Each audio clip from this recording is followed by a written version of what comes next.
ঈদের আনন্দে মুখরিত পুরো দেশ। আর এই আনন্দকে ঘিরে গ্রাম বাংলার প্রকৃতির মাঝে গড়ে উঠেছে নতুন নতুন বিনোদন কেন্দ্র। তেমনই এক আকর্ষণীয় স্থান ঝিনাইদহের হরিণাকুণ্ডু উপজেলার কাপাসাটিয়া বাওড় ইকো পার্ক। চলুন দেখে আসি বিস্তারিত। গ্রামের শান্ত পরিবেশ, সবুজে ঘেরা প্রকৃতি আর বিস্তীর্ণ জলরাশি সব মিলিয়ে কাপাসাটিয়া বাওড় পাড় এখন যেন এক টুকরো স্বর্গ।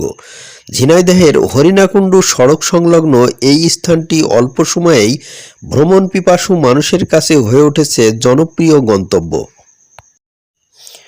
ঈদ উৎসবকে কেন্দ্র করে এখানে ভিড় করছে নানা বয়সের দর্শনার্থীরা। পরিবার পরিজন নিয়ে আনন্দমুখর সময় কাটাতে ছুটে আসছেন দূর দূরান্ত থেকে।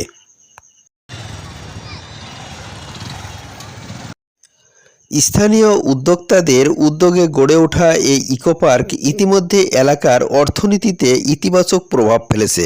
বাড়ছে কর্মসংস্থান, সচল হচ্ছে স্থানীয় ব্যবসা বাণিজ্য।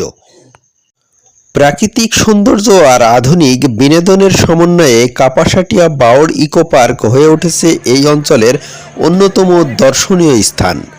সঠিক পরিকল্পনা ও রক্ষণাবেক্ষণ অব্যাহত থাকলে এটি ভবিষ্যতে বড় পর্যটন কেন্দ্রে পরিণত হতে পারে বলে মনে করছেন সংশ্লিষ্টরা।